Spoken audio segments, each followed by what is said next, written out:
Nerede kalınır değil ama nerede kalınmazın cevabı var. Kapalı alanda sigara içmek serbest. En çok şaşırtan şeylerden biri kıyafet denediğinizde ayakkabılarınızı çıkartmak zorunda olmanız. Eğer ters giymediysem O da mümkün. Bir sürü sular fışkırıyor, çok bir şeyler fazla oluyor. teknolojik bir ürün. Yoksa diğer türlü fiziksel karta sürekli yükleme yapmanız gerekecek. Üzerinizde hiçbir kıyafet olmaması gerekiyor. Kafamın üzerine de bir bone benzeri bir şey verdiler. Ve uygulama üzerinden o ürünün İngilizce içeriklerini, ne işe yaradığına dair bilgileri görebiliyorsunuz.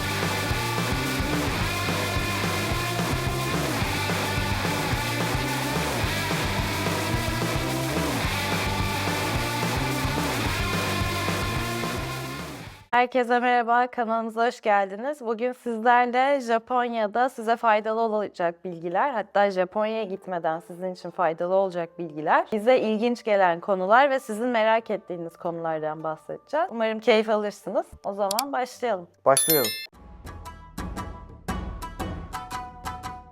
Japonya'da temizlikten bahsettik ama benim en çok şaşırtan şeylerden biri mağazalarda kıyafet denediğinizde ayakkabılarınızı çıkartmak zorunda olmanız. Yani çok güzel, bir yandan hani zaman kaybetmenizi sağlayan bir şey ama çok ilginçti. Yani oraya girdiğimde herkes ayakkabısını o kadar düzenli koymuşlardı ki kabinlerin önüne. Herkesin istisnasız aynı yönde duruyordu ve her müşteriden sonra o kabinler siliniyor. Siz öyle içeri alınıyorsunuz. Gittiğimiz yer inanılmaz kalabalıktı. Ginza bölgesindeki büyük bir uniqlo'ya gitmiştik. Ve böyle sırada beklemek için de uzunca bir bank vardı. Yan yana dizildik hep birlikte. Sırada bekliyoruz. Benim yanımdakini alıyorlar. Sonra her seferinde bir yana kayıyoruz falan böyle. Değişik bir ortamdı yani. Hem de çok temizdi. Ben de çok şaşırmıştım. İlk olarak zaten ayakkabı çok farklı gelmişti. Farklı zamanlarda denemiştik biz. İkimizin birbirinden haberi yoktu bu konuda. Evet. Ben de girince çok şaşırmıştım. Ayakkabıyı çıkarıp da kabinin içine girip kıyafet denemeyi. İkinci şaşırdığım şey de tişört denemek için kafamın üzerine de bir bone benzeri bir şey verdiler. Eğer tişört ya da üzerinize bir kıyafet denemek istiyorsanız da bu şekilde saçınızı kapatmanız gerekiyor. Bu da daha önce benim hiçbir yerde karşılaştığım bir şey değildi. Belki başka ülkelerde yapılıyordur ama benim daha önce başıma gelmemişti. O yüzden bana farklı gelmişti. Yüzünü de kapatman gerekiyor muydu peki? Sadece saçını kapatan bir şey miydi? Sanki makyaj için de olabilir. Aslında yüzü de biraz kapatıyordu. Daha çok arka tarafı kapatıyordu. Eğer ters giymediysem. O da mümkün. Eğer ters giymediysem arkaya daha uzun, önden de yaklaşık buraya kadar kapatıyordu. Ben de şu an şüphelendim bu durumdan. Ama belki olabilir. Bir diğer bana ilginç gelen konulardan biri ise Japonya'da sigara içmenin yasak olması. Bence çok güzel. Dışarıda hiçbir şekilde dumana maruz kalmıyorsunuz. Ama kötü yanı ise barlarda, kafelerde sigara içmenin serbest olması. Bana bu çok anlamsız geldi. Evet, kapalı alanda sigara içmek serbest. Her yerde değil ama sigara içmek dışarıda yasak. Çok ilginç. Bu arada çok güzel bir şey söylediğin gibi aslında dışarıda yürürken sigara dumanına hiç maruz kalmıyorsunuz. Hiçbir yerden sigara kokusu gelmiyor. Ama bir yere giriyorsunuz, bir bara giriyorsunuz, oturuyorsunuz, bir yer restoran olabilir ve orası tamamen duman altı olmuş. Yani normalde sigara kullanmayan biriyseniz gerçekten çok zorlayıcıydı. Hatta birinde bayağı bir sesim kısılmıştı benim gittiğimiz bir yerde. Benim yani gözlerim artık dayanamıyordu Evet. çünkü çok fazla duman altı olmuştu. Ama dışarıda olmaması bence mükemmel yani. Onun dışında belki sigara içilen yerlere rahatsız oluyorsanız gitmezsiniz ya da sigara içen biriyseniz buna göre tercih etmeniz gerekiyor olabilir. Bunu da göz önünde bulundurmanız gerekir. Çünkü dışarıda içemiyorsunuz. Ben duymuştum. Japonya'ya giden, Türkiye'den özellikle gidenler eğer sigara içme konusunda ara vermek istemiyorlarsa nikotin bandı kullanıyorlarmış. Ki bu sayede en azından sigara içemedikleri dönemde bunu bir şekilde kapatabilsinler. Belki sigarayı bırakmak için muhteşem bir fırsat olabilir. Evet, sigarayı bırakmak için muhteşem bir fırsat olabilir. Böyle değerlendirebilirsiniz. Bunların dışında ilginç gelen konulardan biri aslında hani çokça duyduğumuz ama daha önce hiç deneyimlemediğimiz bir şeydi. İnsanların çok saygılı olması. Aslında sadece başlı başına saygılı olmak demeyeyim ama genel olarak yani özellikle Tokyo'dan bahsedersek 30 milyon üzerinde insan 30 yaşıyor milyon şehirde. üstünde insan yaşıyor ve biz bunu orada hissetmedik, fark etmedik bile, herhangi bir rahatsızlık duymadık. Bunun sebebi de insanların belki saygılı olması, çok sessiz olmaları. Yani bundan dolayı kalabalık rahatsız etmedi beni açıkçası. Metroda özellikle biliyorsunuz hiçbir ses yok. Kimse konuşmuyor. Bunu da gittikten sonra öğrendik. Yani metrolarda yani yüksek sesle konuşmayı geçtim. İnsanların konuşmuyor bile olması bayağı şaşırtıcı bir durumda aslında. Şehirde o kadar fazla insan yaşıyor olmasına rağmen herkesin bu kadar özellikle yol veriyor olması, sen işte yürüyen merdivene bineceksen bekliyor olmaları, yol veriyor olmaları bayağı şaşırtıcı gelmişti. Özellikle çünkü böyle metropollerde insanlar biraz daha iş stresiyle, yaşam stresiyle ve koşturmacasıyla daha sabırsız bir hale dönüşebiliyorlar. Ama buna rağmen Tokyo'da gerçekten insanlar hem çok nezaketliydi hem çok sabırlılardı. O kadar turist olmasına rağmen de bence bu konuyla çok iyi başa çıkıyorlar. Bunu daha önce de bahsettiğimiz gibi ilk videomuzda belki görmüşsünüzdür. Daha zaten Japan Airlines'ta fark etmeye başladık bu durumu. Çok saygılı olmaları, işte oradaki hosteslerin davranışları. Bence çok rahat. Yani bu kadar gürültü olmamız çok güzeldi. Kesinlikle. Ki restoranda da yine aynı şekilde önceki videoda bahsetmiştik. Yuvarlak bir masaya oturduk. Farklı yani yabancılarla oturduk. Ve hiçbir şekilde konuşmadılar. Biz de uzun zamandır görmediğimiz arkadaşlarımızla karşılaştık orada. Onlarla sohbet etmemiz gerekiyordu ve fısıldayarak sohbet ettik restoran. Ama ilginç olan konu, hani bu kadar sessizler diyoruz, restoranda konuşmuyorlar bile. Mesela bir restorana gidiyoruz, bir anda hepsi birden bağırmaya başlıyor. Hangi ülkeden geldiğimizi soruyorlar, sonra tüm çalışanlar bize bir şeyler söylüyor Japonca, inanılmaz enerjik bağırarak. İşte şovlar yapılıyor, aşırı yüksek sesli konuşuyorlar bir şeyler falan. O yüzden böyle bir uçları da yaşatmıyor değiller yani. Çok mu sessizler yoksa çok mu çılgınlar? Bilmiyorum Evet, yani. kesinlikle O da farklı değişikti. deneyimler. Özellikle o kadar sessiz olduklarını gördükten sonra restorandaki o tepkiye hepimiz şok geçirdik. Biz böyle yerimize otururken ne oluyor şu an ya, biz ne yapacağız şimdi falan olduk yani. Çünkü restorandaki herkes size bakıyor, siz daha böyle yukarıda bir yerdesiniz. Bir anda sizi işte gösterip bir şeyler yapıyorlar, bir seremoni tarzı. O da ilginç bir durumdu. Evet, bir yemek şovu. Aynen.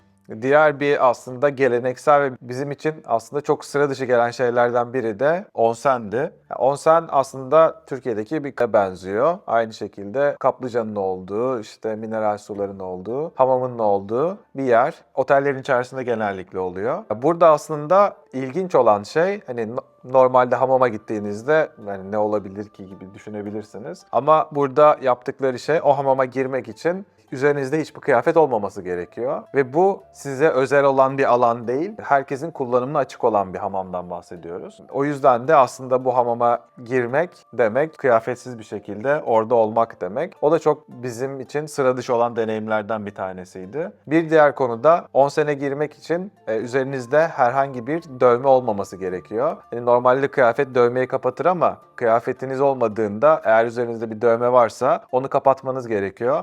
Bunun için de dövmelerin üzerine kapatabileceğiniz bantlar var. Bunları Japonya'ya gitmeden önce ya da veriyorlar. otelde temin edebilirsiniz. Bu da bir sorun olmayacak. Bunun dışında onsenle ilgili önereceğimiz konulardan biri de eğer doğal termal suyuyla olan bir onsene, kaplıcaya, hamama gitmek istiyorsanız belki otel seçimlerinizi buna göre yapabilirsiniz. Özellikle Kyoto'da biz böyle bir otelde kaldık. Orada böyle seçenekler var. Onun dışında yine Tokyo'dan belki Hakone'ye geçip orada kalmak isterseniz Hakone'de de doğal termal su var ya da günübirlik onlardan yararlanabilirsiniz. En güzel avantajı da orada özel bir onsene girebilirsiniz. Böylelikle hani sürelerine açık olmayan bir yer olmuş olacak. Bu şekilde de tercih edebilirsiniz. Evet, size 2 kişilik bir oda veriyorlar. Odanın içerisinde küçük bir havuz var. Ve burada aynı şekilde aslında onsenden faydalanabiliyorsun. Bununla ilgili bir şey anlatabilirim. Yani Japonlarla ilgili duyduğum olaylardan biri aslında hayatlarında birçok şeyin bir anlamı var. Biraz batıl inançları da çok fazla gibi konular duydum. Ve bu onsen olayı da onlar için aslında çok önemliymiş. Bunun anlamı onlar için herkesin artık böyle o tüm maskelerinden arındığı, eşit olduğu bir ortam gibi görüyorlarmış. İş yerimde bir arkadaşım anlattı. Eşi Japonlarla iş yapıyormuş ve iş anlaşması öncesi Japonlar demiş ki hep birlikte onsene gideceğiz. Bizim için kültür böyle ve yani iş yapacakları insanlarla, yani onsene gitmek demek tamamen kıyafetsiz girmek demek. Onlar için bu kadar önemli, yani aslında bir önemi var. Çoğunlukla kredi kartı geçerli olsa da özellikle tapınakları gezerken orada yaptığınız harcamalarda sadece nakit para geçerli. Bu yüzden de az da olsa yanınızda nakit bulundurmanız önemli. Bununla alakalı da nakit parayı en iyi kurdan çevirmenin yolları da 7-Eleven market üzerinden yapıyor olmak. Biz de böyle yapmıştık. Yanımızda giderken belli miktarda bir nakit götürmüştük. Ve oradan karşılığında Family Mart üzerinden kuru çevirebilmiştik ve çok da rahat etmiştik. Her bir Family Mart'ın kendi kuru var. Burada sizin için en avantajlı kuru bulduğunuz oradan dolar ya da euro verip karşılığında Japon yeni almanız mümkün. Kredi kartınız üzerinden para çekebilirsiniz. Yine böylelikle de daha düşük kurdan çevirme ihtimaliniz olabilir. Ama zaten nakit paraya çok ihtiyacınız olmayacak. Biz sadece tapınaklarda ihtiyaç duyduk. Onun haricinde nakit parayla bir şey almamız gereken sokak lezzetlerini denerken bile aslında nakit parayla bir şey almak zorunda kalmadık. Eğer nakit para kullanmak istemiyorsanız bizim yaptığımız gibi daha önce bahsettiğimiz bu online tren kartı uygulamasını yüklemeniz bence çok önemli. Yoksa diğer türlü fiziksel karta sürekli yükleme yapmanız gerekecek. Aynı zamanda 7-Eleven'ı da bunun için de kullanabilirsiniz. O yüklemeyi nakit parayla sadece yapabilirsiniz. Evet, bir hesabı iki farklı tren kartına bağlayamıyorsunuz. O yüzden ayrı Mastercard ya da Visa kredi kartınız olması gerekiyor. Bu konuya dikkat edin. Evet, buradan da merak edilen konulara geçebiliriz. İlk olarak ben oraya gittiğimde hangi dili konuşabilirim ya da o insanlar, Japonya'daki insanlarla nasıl iletişim kurabilirim üzerine. Aslında oradaki insanlar çoğunlukla İngilizce konuşuyor. Özellikle Tokyo'da bununla alakalı çok fazla sorun yaşamadık. İnsanlar İngilizce konuşuyor. Ama İngilizce konuşmasalar bile bence teknolojiden çok güzel faydalanıyorlar. Ellerinde telefona benzeyen küçük cihazlar, çeviri cihazları var. Sizin söylediğiniz şeyleri o cihaz size yaklaştırıp kaydediyorlar. Sonrasında o cihaz onlara kendi dillerine çeviriyor. Aynı şekilde kendileri de o cihaza konuşup karşılığında size İngilizce olarak çevirisini söylüyor. Eğer ki İngilizce biliyorsanız bence Japonya'da çok fazla sorun yaşamazsınız. Bununla alakalı Hakone'de aslında bir şey yaşamıştık. Anlatmak istersen. Evet, ben tren biletimi kaybetmiştim. O yüzden oradan tekrar bilet almamız gerekti. Ve ben doğrudan açıkladım işte gerekli mi, ne kadar ücreti, ne yapmam gerekiyor diye. Oradaki gişede bulunan kişiye sordum. Ve hiç ben şeyi fark etmedim aslında, cihaza kaydediyormuş. Sonrasında bana cevabı cihazı göstererek verdi. Yani o önceki dediğimi bir daha tekrarlatmadan aslında anlamış cihaz üzerinden. Ve cevabını da gayet İngilizce olarak bana cihazla gösterdi. Anlaştık, biletimi aldım ve hatta çok kısıtlı bir zamanımız vardı. Çünkü bir sonraki trene yetişmemiz gerekiyor. Evet. Günübirlik gidip geldiğimiz için. Bir de bileti aramaya tabii vakit harcadık falan. Ve o kısa zamanda hallettik dil Evet. olarak. Aynı dilde konuşmasak bile cihaz sayesinde. Ve hatta biz o kadar etkilendik ki hemen cihazı aramaya başladık. Fiyatı ne kadarmış, mantıklıymış. Hani ailemiz buraya geldiğinde belki onlara birer cihaz veririz, kullanırlar falan gibi düşündük. Ama cihazların ücretleri... Evet, bunun için de belki şeyden bahsedebiliriz. Bu çeviri cihazına bakmak için Yodobashi kameraya gittik. Orası da Japonya'daki en büyük elektronik market. Gerçekten içinde kaybolabileceğiniz kadar büyüklükte.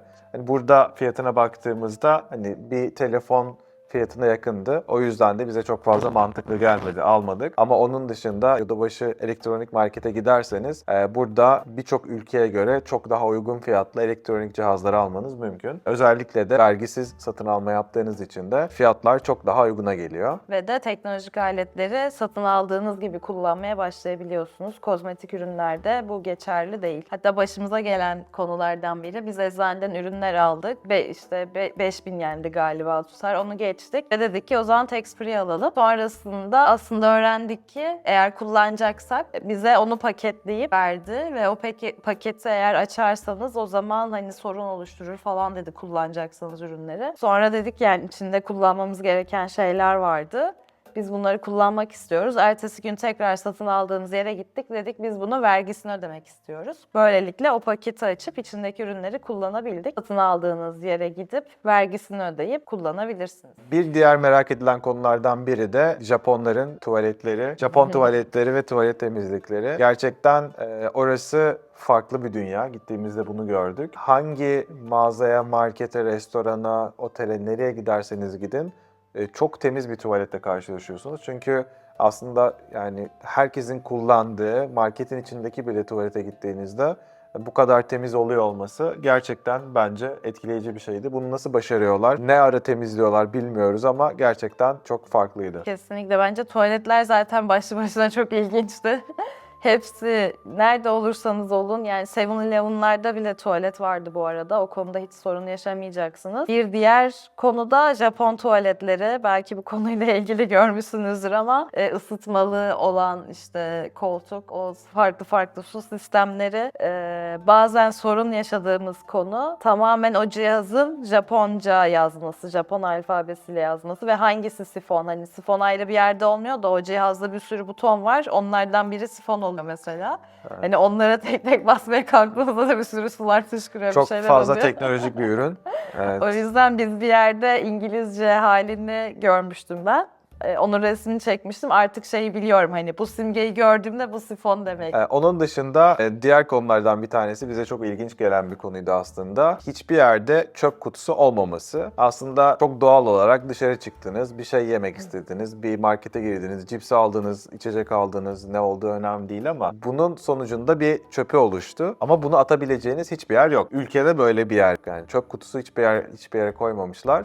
Hani bunu yapmanız gereken şey o çöpü yanınızda, poşetinize, çantanıza bir yere koymanız ve onu kaldığınız otele geri götürüp orada çöpe atıyor olmanız. Bu bayağı farklı gelmişti bize çünkü aslında her yer çok temiz. Yani hiçbir yerde çöp görmüyorsunuz sokakta.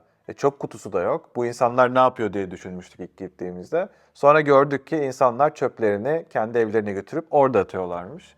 Ve ona rağmen her yer çok temizdi. Ama bu konuda biraz zorlandık. Özellikle yani turistsiniz. Sabahtan akşama kadar dışarıda oluyorsunuz. O artık yani işkenceye dönüşüyor çöpü taşımak. O biraz zorlayıcıydı. O yüzden en güzel şeylerden biri, bazı marketlerde yiyebileceğiniz alanlar da var.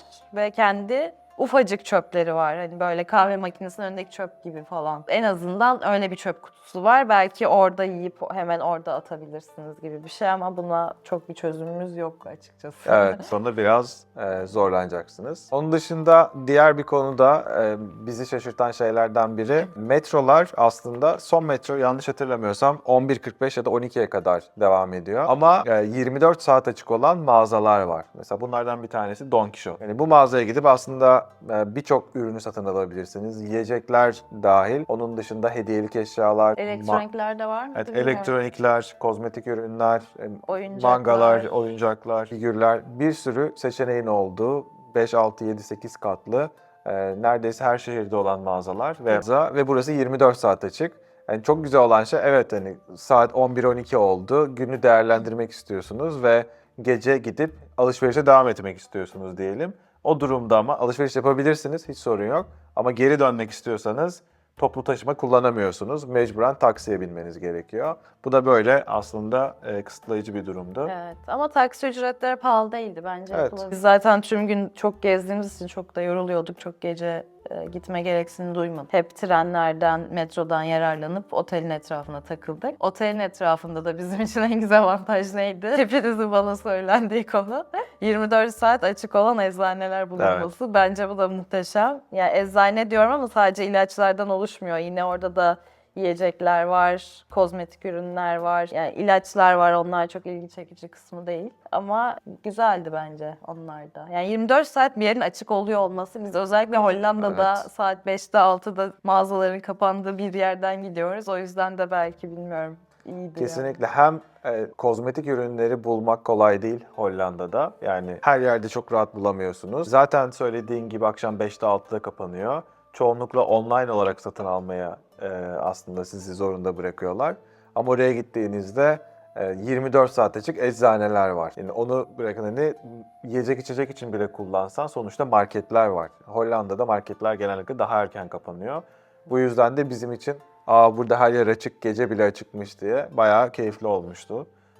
Akşam geç saatlere kadar gezdiğimiz olmuştu. Diğer konu da aslında Japonya'ya gittiğinizde muhtemelen birden fazla şehir geziyor olacaksınız. Ve bu şehirler arasında nasıl ulaşımı sağlayacaksınız? Genellikle trenler ve otobüsler kullanılıyor.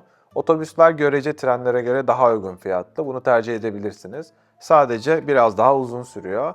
Trenler, özellikle Shinkansen en hızlı trenlerinden biri. Bununla Tokyo'dan Kyoto'ya yaklaşık olarak 2,5 saat gibi bir sürede gidebiliyorsunuz. Normalde bunu otobüste gitmeye kalksanız çok daha fazla uzun sürüyor.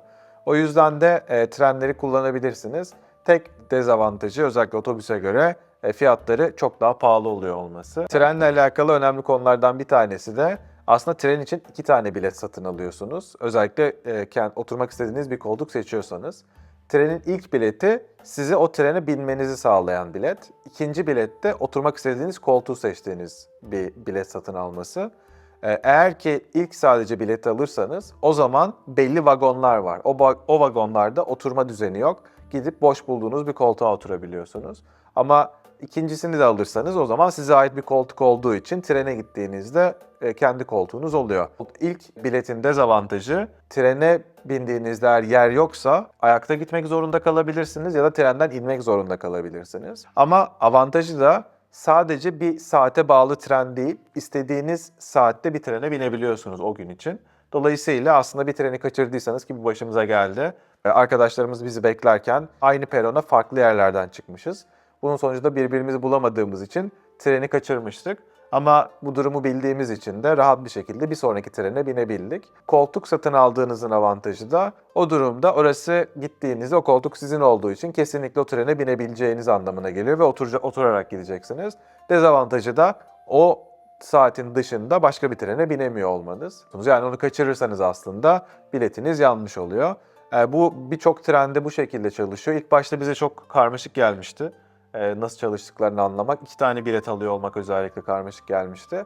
Bu metrolarda veya normal şehir içi ulaşımda yok. Şehirler arası olan trenlerde geçerli. Ayrıca eğer koltuk seçimi yapmazsanız ayakta kalma ihtimaliniz neden yüksek? Ondan bahsedeyim. Çünkü sadece trende 2 vagon koltuk seçimi yapmayanlara ayrılmıştı. Tren çok büyük olmasına rağmen onu kısıtlamışlar. Böylelikle de çok fazla kişi ayakta seyahat ediyordu. Bu riski almamak adına koltuk seçimi yapmakta fayda var ama dediğin gibi eğer saatinden emin değilseniz o zaman hiç onu yapmadan istediğiniz trene binebilirsiniz. O Evet. da bir avantaj. Genel olarak Japonya'nın çok temiz olduğundan bahsettik sanırım. Bu konuda hiç şüpheniz olmasın. Her yer tertemiz. Fakat tek şaşırdığımız konu daha önceki videoda da bahsettiğimiz Tokyo'daki Shinjuku bölgesiydi. Biraz orada şok yaşadık yani. Japonya deneyimimizden bağımsız bir deneyimdi bence. Daha dağınıktı diyeyim, pis demeyeyim. Biraz daha yerlerde çöpler görebileceğiniz, fareler görebileceğiniz yerleri vardı. Belki tamamı öyle değildir. Çok büyük bir yer sonuçta ama o asıl turistik yeri, gorillanın olduğu yerleri gezdik. Oralar biraz bu şekildeydi. O yüzden kalacak yer olarak öneri eğer isterseniz ben bu bölgeyi kesinlikle önermem. Ama belki derseniz ki otel fiyatları uygundu, iyi araştırdım, çevresi iyi gözüküyor. O zaman neden olmasın? Genel olarak çünkü Japonya çok temiz ve düzgün bir yer. Hiç sorun, güvenlik anlamında hiçbir şekilde sorun yaşamayacağınız bir yer. O yüzden orayı tercih edebilirsiniz ama biz bir daha gidersek o bölgeyi tercih etmez. O bölgeyi tercih etmeyiz. Tekrar daha önce kaldığımız bölgeyi tercih ederiz diye düşünüyorum ama onun dışında tabii hani metroya yakın olan herhangi bir yer. Dediğimiz gibi metro saatleri, metrolar erken bitiyor. 11'den sonra metro olmuyor. Belki tercih edebilirsiniz. Bunu göz önünde bulundurabilirsiniz. Otelin etrafında biraz bir şeyler olması, böylelikle son metro ile geldiniz. Biraz otel etrafında takılabileceğiniz kafeler olması, mağazaları olmasını tercih edebilirsiniz. Buna göre bir seçim yapabilirsiniz. Bizim kaldığımız yer de Akasaka diye geçiyor. Biz çok memnun kaldık. Hem dediğimiz gibi etrafımızda kafeler vardı, eczaneler vardı en önemlisi ve 7-Eleven, Family Mart gibi çokça market vardı. Bu anlamda biz memnunduk. Belki o bölgeye de bakabilirsiniz, fiyatları karşılaştırıp. Evet, bizim için nerede kalınır değil ama nerede kalınmazın cevabı var. En azından bir daha gitsek Shinjuku bölgesinde kalmayı tercih etmeyiz. Onun dışında da eğer şehri yukarıdan görmek isterseniz çıkabileceğiniz bir kule var ve bu kule ücretsiz. Bir devlet binası. Dolayısıyla Tokyo Metropolitan binasından bütün şehri çıkıp izleyebilirsiniz. Çıkmayı tercih etmemiştik ama eğer ki kule seviyorsanız Tokyo'da ücretsiz bir şekilde kuleye çıkabilirsiniz. Ayrıca bu binadan bizim bir arkadaşımız Fuji Dağı'na denk geldi. Çok yüksekte olduğu için Fuji Dağı da zaman zaman görünebiliyormuş. Yani çok bir olaymış çünkü bulutlarla kaplı olabiliyor. Aynı zamanda çok uzakta kalıyor muhtemelen. Ama yine de şanslıysanız bizim arkadaşımız gibi özellikle de gün batımında tam görmüşler. Fuji Dağı'nın tepesine denk geliyordu o gün batımı, güneş. Çok güzel bir görüntü. Yılda 3 gün olan bir durummuş. ve onlara denk gelmiş. Evet, belki size de denk gelebilir. Şanslıysanız size de denk gelebilir. O yüzden kuleyi Deneyebilirsiniz. deneyebilirsiniz. Öneririm. Bir diğer yer, yani şu an için tabii tüm gittiğimiz şehirlerden öneri olarak yapmıyoruz. Genel bilgi veriyoruz ama spesifik olarak Tokyo'dan önereceğim bir yer var. O da Kill Bill filminin çekildiği bir restoran var. Burayı bize arkadaşlarımız bulmuştu ve önden rezervasyon yapmıştı. Gittiğimiz için çok memnunum açıkçası. Sonrasında filmi de izledik. Bence orası görünmesi, gidilmesi gereken bir yer. Sadece önden rezervasyon yapmayı unutmayın. Bu birçok restoran için geçerli. Çoğunlukla rezervasyonla çalışıyor restoranlar. Böylelikle orada sıra beklememiş olursunuz. Yemekler de bu arada bayağı güzeldi. Bayağı güzeldi. Hem çok pahalı değildi öyle bir restoran için. Hem de yemekleri gayet lezzetliydi. Zaten genel olarak Japonya'da bizim yemek deneyimimiz hem yemekler çok güzeldi. Fiyatlar da hem Hollanda'ya hem de Türkiye'ye kıyasla daha uygundu. O yüzden yemekten genel olarak memnun kalmıştık. Hani ekstra olarak da Kill Bill restoran kesinlikle görülmesi gereken yerlerden biri. Çünkü hem içeriye girdiğinizde gördüğünüz hava gayet güzel. Restoran böyle çok kalabalık aslında baktığınız zaman. Ama çok güzel bir ambiyansı var. Benim bayağı hoşuma gitmişti. Oturduğumuz yer bize ait bir bölümde, ayakkabılarımızı çıkararak oturuyorduk. Bence Evet. o da çok güzeldi. Oradayken bir internete ihtiyacınız olacak. Bunun için de eSIM bence en güzel çözüm. Böylelikle fiziksel SIM almaya uğraşmayacaksınız. Hem de havaalanına indiğinizde internetiniz hemen olacak. Kesinlikle bir eSIM uygulaması kullanmanızı öneririz. Bizim kullandığımız uygulamayı, İsmi Airalo'ydu. yani telefonunuz eSIM destekliyorsa gitmeden önce hallederseniz çok fazla faydası olacaktır. Bunun dışında bu uygulamalardan da bahsedebiliriz. İlk olarak oraya gittiğinizde bir ulaşım için bir uygulamaya ihtiyaç duyacaksınız. Güzel olan şey Google Maps Japonya'da çok iyi çalışıyor. Bununla alakalı biz hiç sorun yaşamadık. Hatta trenlerde, ya daha doğrusu metrolarda bizim en çok dikkatimizi çeken şeylerden biri de trenin hangi vagonuna binerseniz daha hızlı giriş ve çıkış yapabileceğinize kadar Google Maps üzerinden gösteriyor. Yani sadece şu trene binin ya da şu metroya binin değil, o metronun hangi vagonuna bineceğinizi de söylüyor. O yüzden Google Maps kullanabilirsiniz. Bence o kesinlikle çok yararlıydı. Çünkü tren istasyonları genel olarak çok büyük ve karışık. Tren istasyonunun içinde harcadığınız o zamanı azaltıyor. Bence değerli, önemli. Onun dışında ulaşım konusunda da çok rahat edeceğiniz bir uygulama var. Adı Suica. Bu uygulamayı kullanarak aslında bütün metro ve trenleri kullanabilirsiniz. Kredi kartınız üzerinden buna doğrudan bakiye yüklemesi yapabiliyorsunuz. Kaç tane daha kullandığımız uygulama vardı. Zaten bahsettiğimiz tren için, ya toplu taşıma için kullandığımız uygulama. Bir diğeri Google Maps. Onun dışında en çok kullandığımız uygulama da Peikyo. Peki ne için kullandı? Peki'nin özelliği kameranızdan barkod okutabiliyorsunuz ve uygulama üzerinden o ürünün İngilizce içeriklerini, ne işe yaradığına dair kısa bilgileri görebiliyorsunuz. Bence çok yararlı çünkü çok fazla ürün var. Yani eczaneler zaten 24 saat açık. Eczanelerde her şey var, sadece ilaç, kozmetik değil. Ve çok ilgi çekici yani ürünler. Ama bunları anlamanın en güzel yolu bence uygulamayı kullanmak güzeldi. Tabii bir diğer seçenek Google Translate kullanabilirsiniz. Ben bilmiyordum oraya gidene kadar ve onun öncesinde her şeyi Google Translate'ten çeviriyordum. Hiç kolay olmuyordu ama biraz zaman kaybı oluyor. O yüzden Peki bence güzel bir uygulama. Oradayken kullandım, gelince de sildim hani. Bir diğer uygulama da restoranlar için kullandığımız Tahpelog uygulamasıydı. Bunun alternatifi Google Maps. Burada tek fark turistler Google Maps kullanıyor. Sizin gördüğünüz oradaki puanlamalar ve değerlendirmeler de turistler tarafından yapılan şeyler. Dolayısıyla aslında lokallerin gittikleri restoranlara nasıl oy verdikleri, nasıl puan verdiklerini görmek isterseniz de bu uygulamayı kullanabilirsiniz. Burada aslında bahsetmek istediğimiz konulardan biri de o uygulamadaki puanlar, eğer 3,5 puan görüyorsanız bu o restoranın çok başarılı olduğunu, çok güzel olduğunu gösterir. O yüzden hani eğer 3,5 gördüm bu ortalama bir restoran diye düşünürseniz bunu bilmekte fayda var. Onun dışında Google Maps ile ilgili de aldığım tiplerden biri benim. Sushi restoranı arıyorsanız bunu Japonca, Japon alfabesiyle aratırsanız daha Japonların gittiği yerleri görebilirsiniz şeklindeydi. Belki bunu da deneyebilirsiniz. Evet, Google Translate'e girip oradan sushi restoranı çevirisini yapıp oradan çıkan Japon alfabesiyle çıkan sonucu kopyalayıp Google'da aratırsanız daha iyi sonuçlar bulmanız mümkün. Belki Translate'e gelmişken bir konuya daha değinmek güzel olur. İlk gün yaşadığımız bir konuydu. Daha sonrasında bir sorunla karşılaşmadık. İlk gün otele gitmek için Uber çağırmıştık ve otelin adını söylediğimizde anlayamadı. Ve biz bunu Google Translate'te Japon alfabesinde yazıp gösterince adresi girebildi. Belki böyle durumlarda direkt Google Translate Japonca halini karşı tarafa gösterip iletişim kurabilirsiniz. Çoğunlukla sorun yaşanmıyor dille alakalı. Belki bu da merak edilen konulardan biridir. Bizim anlatacaklarımız bu kadardı. Eğer sizin de buna benzer Japonya ile alakalı başka merak ettiğiniz konular varsa yorumlara yazabilirsiniz. Aynı zamanda mesajlarınıza da cevap verebiliriz tabii ki de yorumlarda. Bugünlük bu kadardı. Görüşmek üzere. Görüşmek üzere.